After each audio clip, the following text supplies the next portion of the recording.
colonialism was good for Africa.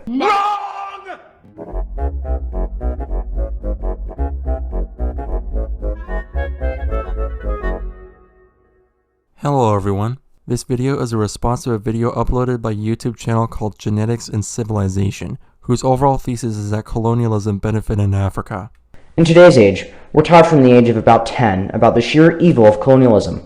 We're told of stories of rape, pillaging, but most importantly, how colonialism is at fault for all the pain and suffering Africans have to endure today. Yeah, and for a pretty valid reason.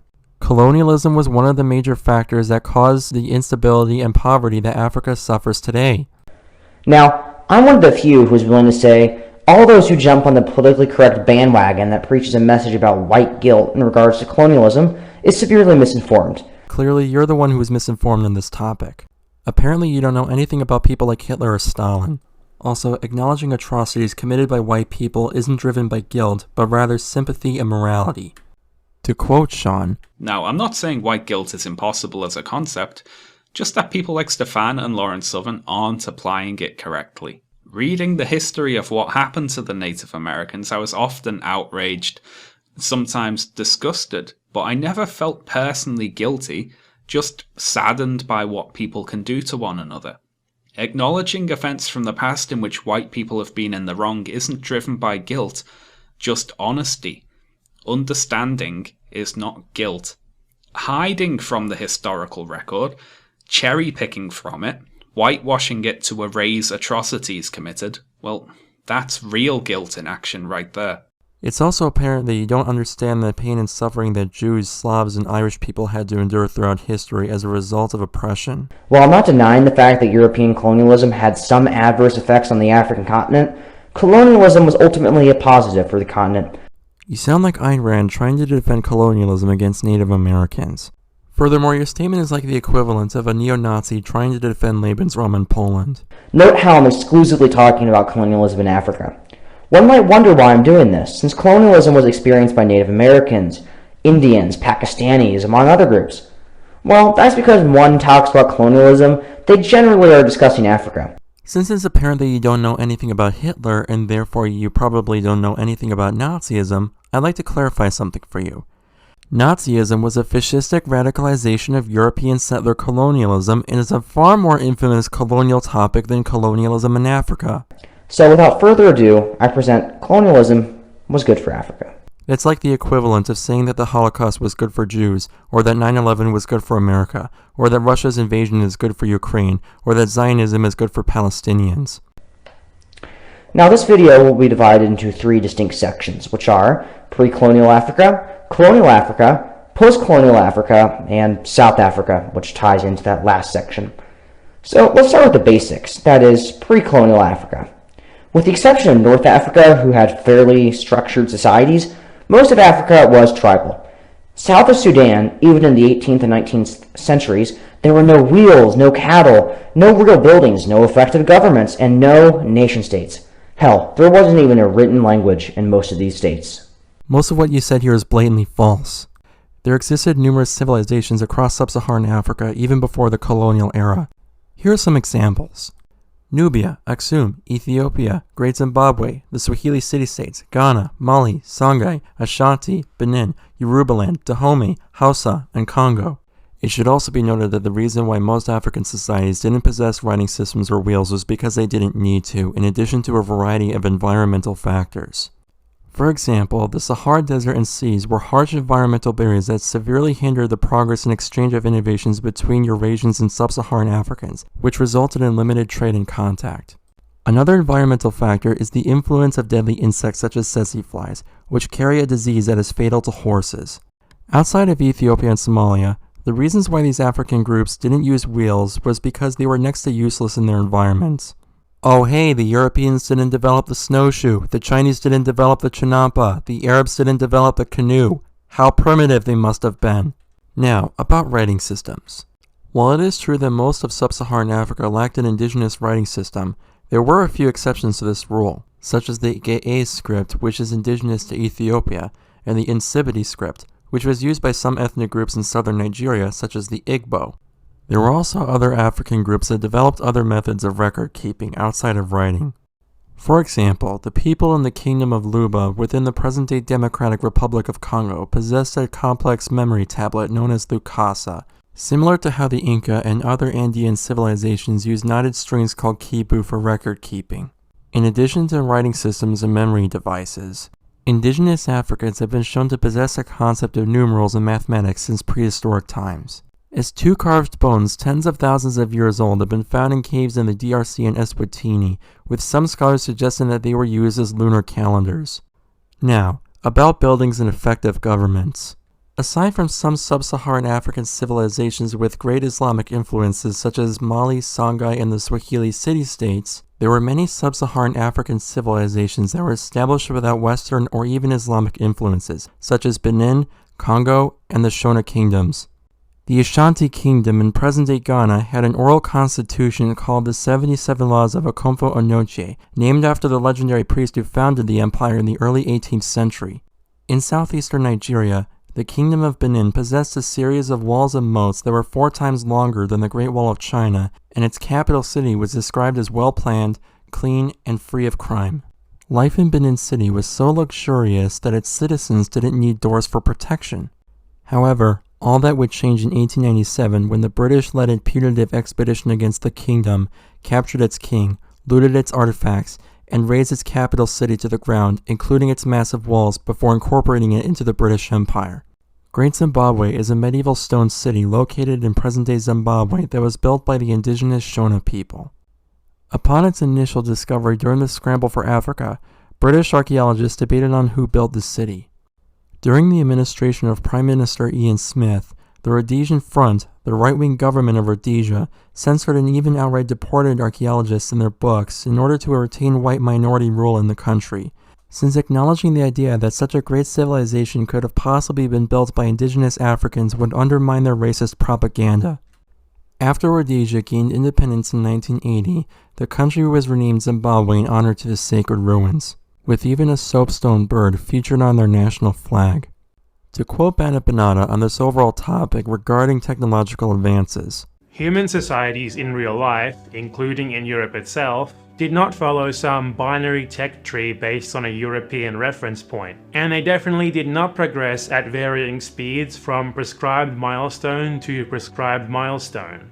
If you judge indigenous civilizations by how far along you think they were in a tech tree, based on an idealized European view on what achievements constitute progress, of course they're going to look less progressed. Just like if you did the same thing but the other way around. This also isn't something remotely limited to video games. In fact, there's a name for this sort of thinking in the study of history, because it's an old, discredited idea that often carries racist undertones. The law of environmental limitation of culture, that takes for granted the idea that indigenous people were less developed, and that this was due to their supposedly less fortunate surroundings. The issue with this is, firstly, that the idea that they were less developed, even by European standards, isn't true. Many indigenous peoples in the Americas had very large and sophisticated sedentary agricultural societies, complete with large cities, along with certain things and certain habits that Europe did not have.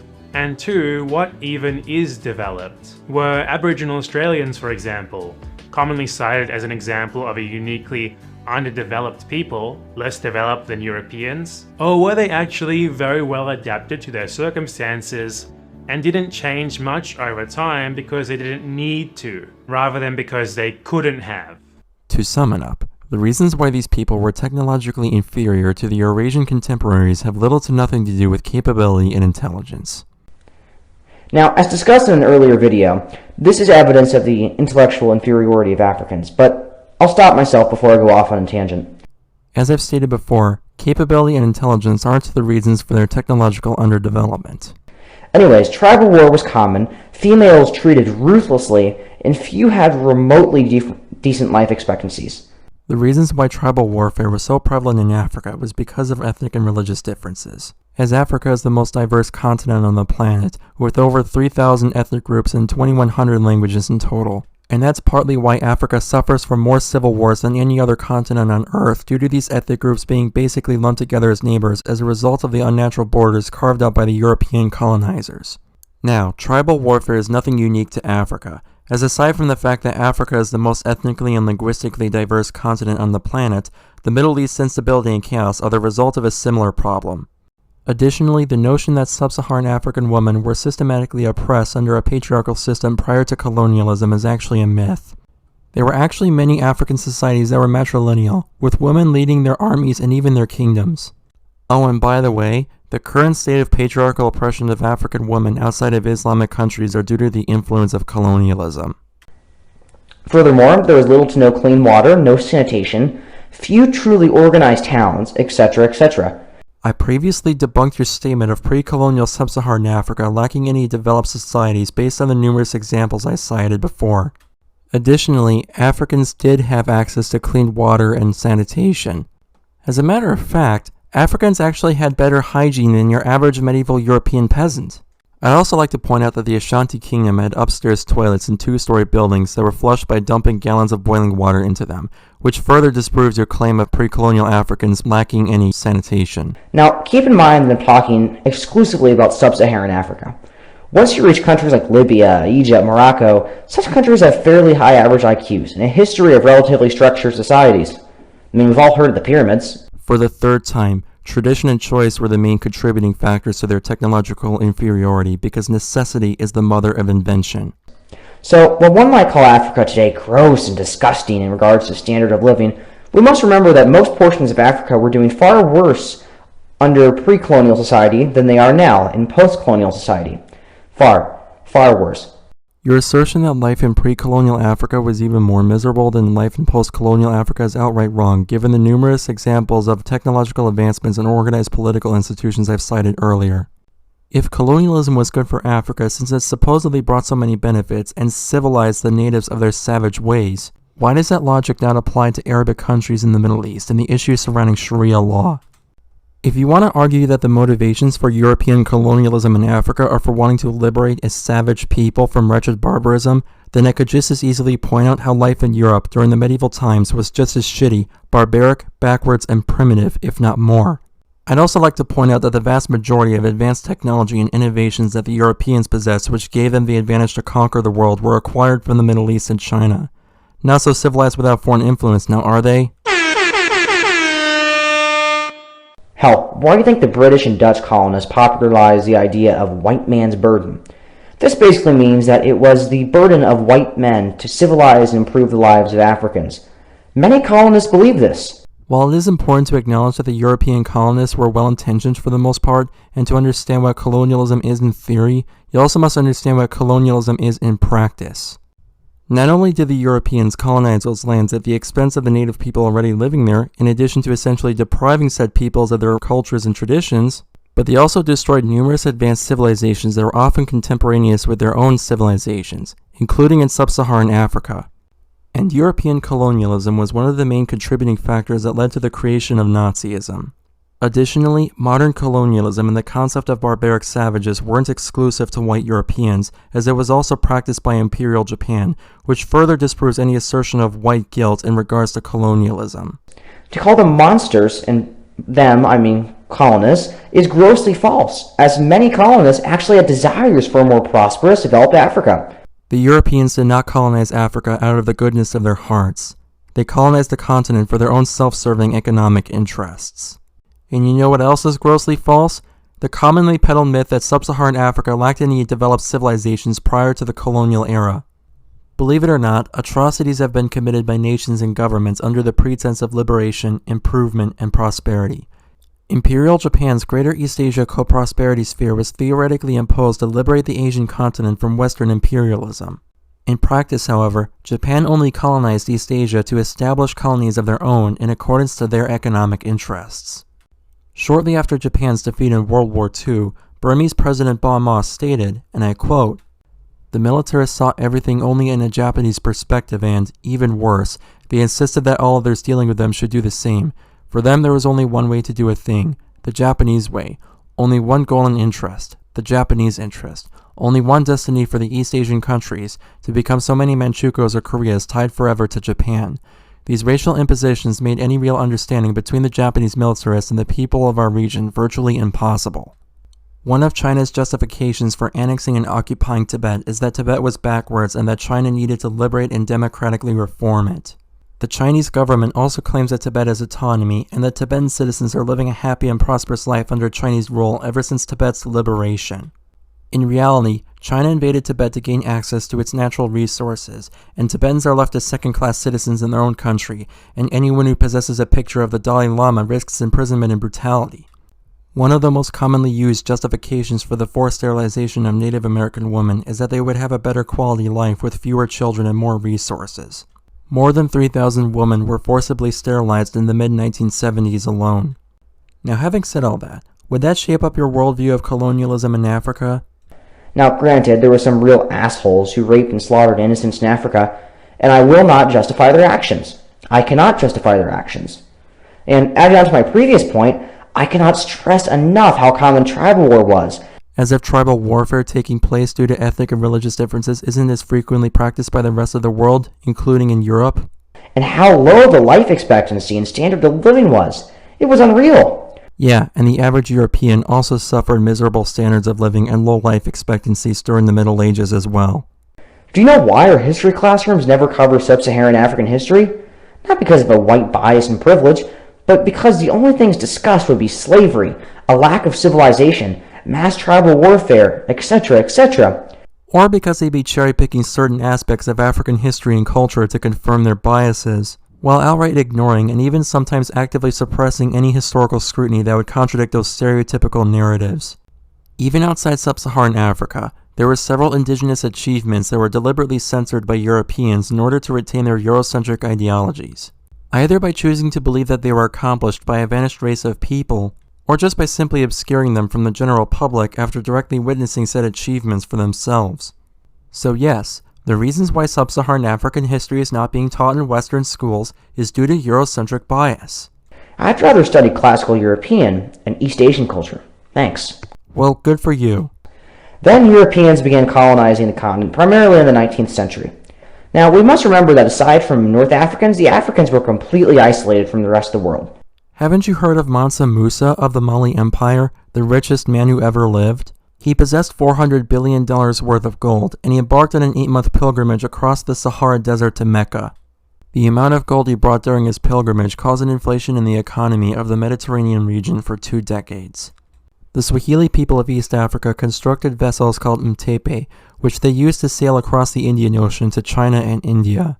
A small group of these sailors even settled on the Indian subcontinent and became the city people, where they formed their own kingdom called the Janjira state in the late 15th century. The Kingdom of Aksum was an empire in present-day Ethiopia that expanded its borders outside the African continent into Yemen. The Persian prophet Mani even considered Aksum to be one of the 4 greatest empires in the world at the time, alongside Rome, Persia, and China. As I said, there are a few exceptions near Gabon and Equatorial Guinea, where Portuguese and Spanish settlers had visited centuries earlier but hadn't established super well-ingrained colonies yet. Now, when the Europeans arrived, it is true that they did begin to ship some people off to the Americas to be enslaved. I'm not ignoring this. However, one must remember that slavery was just as common, if not more common, under pre-colonial Africa. The practice of slavery in Africa was significantly different from slavery practiced by European settlers in the Americas. Slaves in the Americas were treated as property and were slaves hereditarily. This is known as chattel slavery, which was distinct from the forms of slavery that were practiced in Sub-Saharan Africa, which treated their slaves as human beings based on material rights. And slaves in Africa mostly consisted of criminals and prisoners of war, which proves that their slave system had merits as opposed to chattel slavery in the Americas. Furthermore, many Africans bartered items such as liquor and coconuts to ship off their own people to slavery. They sold prisoners of war to the Europeans, not their own relatives and countrymen. Africans were equally at fault for the slave trade, since it was a lucrative business that wealthier Africans benefited from. Those African societies did not sell their slaves to the Europeans with the specific intention of having them brutally exploited like farm animals. And again, African slavery was significantly different from chattel slavery. Others did not benefit from this, so please don't misconstrue what I'm saying, as I do not support slavery. Slavery is grotesque, and any civilization, or any society that wants to call itself a civilization, cannot have it. While it's obvious that slavery is a moral wrong, we should also acknowledge that this was practiced throughout history worldwide, and it wasn't exclusive to Europeans or Africans, as slavery was also practiced by East Asians, Polynesians, Native Americans, Muslims, etc. And yes, we should condemn the act of slavery, but we should also be grateful that we're being taught this act so that we're not doomed to repeat history. Furthermore, I don't see anyone condemning the Aztecs for their ritual human sacrifices, I don't see anyone condemning medieval Europeans for their extreme torture devices, and I don't see anyone condemning the pre-contact Maori for their practice of cannibalism, so why should Sub-Saharan Africans be held to a different standard in regards to slavery? Outside of some colonies in West Africa, the slave trade was relatively unheard of, and the Europeans began establishing new states throughout the continent. These governments, built roads, hospitals, bridges, sanitation, schools, popularized Christianity, for better or worse, among so many other things. Maybe the Europeans should be given credit for the beneficial innovations they introduced to Africa, such as schools and hospitals. But what about the beneficial innovations that Africans introduced to Europeans, such as inoculation, which was introduced by a Boston slave named Onesimus during a smallpox epidemic in 1721? Now, no longer did blacks have to poop in a pile of leaves thanks to the introduction of the toilet. I already stated before that the Ashanti Kingdom already possessed toilets prior to the European invasion. Hell, proper buildings were built so natives didn't have to hide under thatched roofs when thunderstorms came. I've already cited numerous examples of stone structures that were built by indigenous Africans before the scramble for Africa. As a matter of fact, there are some African societies that still live in stone dwellings to this day. Hell, written languages were given to the Africans. Gone were centuries of illiteracy. Of course, learning written language was tough for most natives, so languages such as Afrikaans were created so that were so simple that natives in Africa could learn them.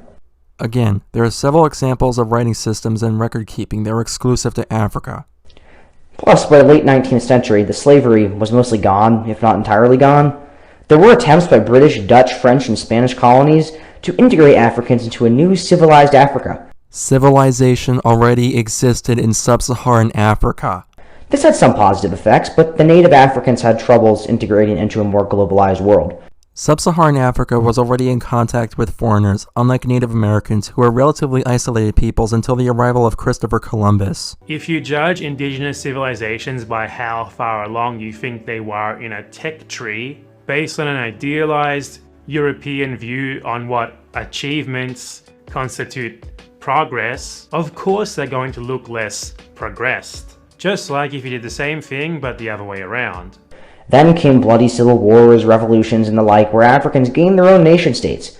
After World War II, most European nation-states went through the common collective conclusion that colonies were of no benefit, though these nation-states, European nation-states, were ultimately wrong.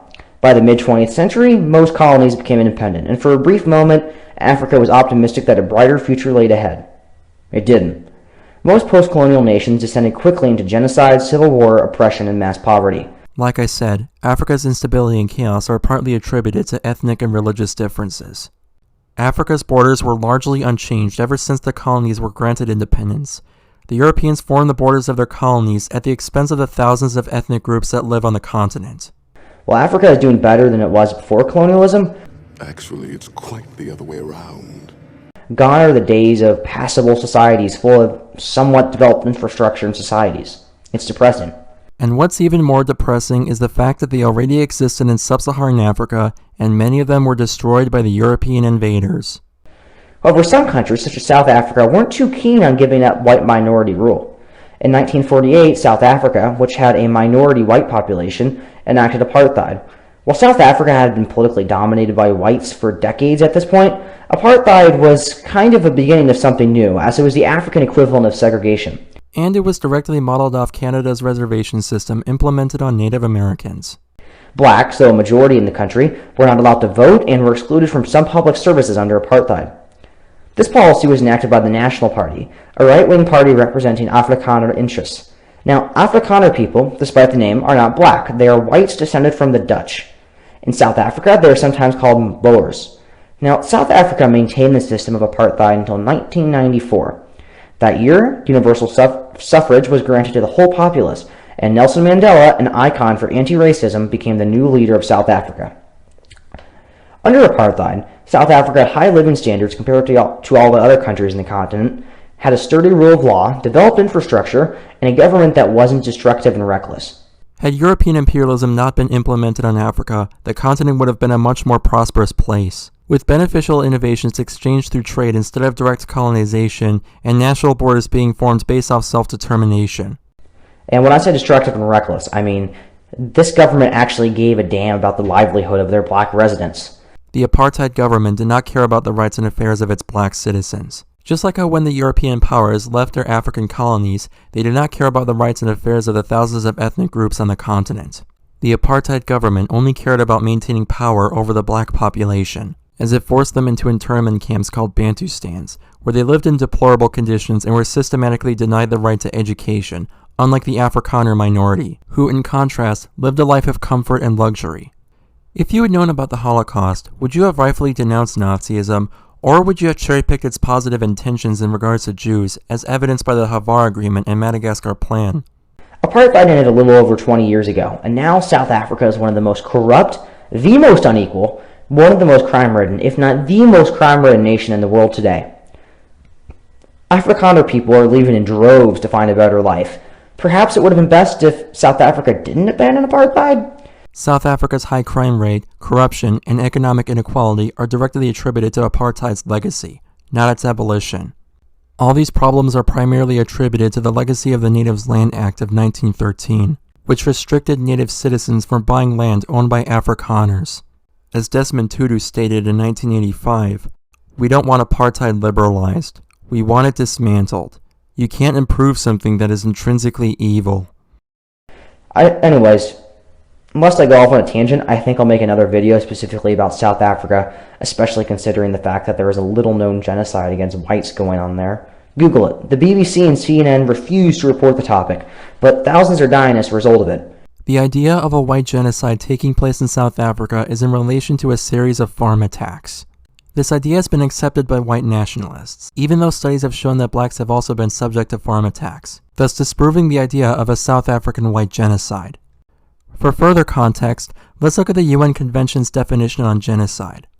In the present convention, genocide means any of the following acts committed with intent to destroy, in whole or in part, a national, ethnical, racial, or religious group. As such, killing members of the group, causing serious bodily or mental harm to members of the group, deliberately inflicting on the group conditions of life calculated to bring about its physical destruction in whole or in part, imposing measures intended to prevent births within the group, and forcibly transferring children of the group to another group. And since those farm attacks are not committed with the intent to destroy the Afrikaner population, then that cannot be considered genocide. And you know what? Perhaps Africa would have been better off as a whole if it was still under colonial. Your argument is total rubbish and is based entirely off stereotypes and white nationalist propaganda. Instead of accepting what you've been taught as facts, maybe you should put in a little more effort in your research. I also invite you to watch an African history channel on YouTube called From Nothing, which teaches us various African achievements and misconceptions I have already pointed out in this video. If you want to learn more about Africa's true history and culture, please check out his channel. I'd also like to conclude this video with a quote by Walter Rodney, the author of the book How Europe Underdeveloped Africa. "It was economics that determined that Europe should invest in Africa and control the continent's raw materials and labor. It was racism which confirmed the decision that the form of control should be direct colonial rule." So that was one ignorant Eurocentric colonialism apologist video. If you enjoyed this video, please like, share, and subscribe for more videos like this. Thanks for watching.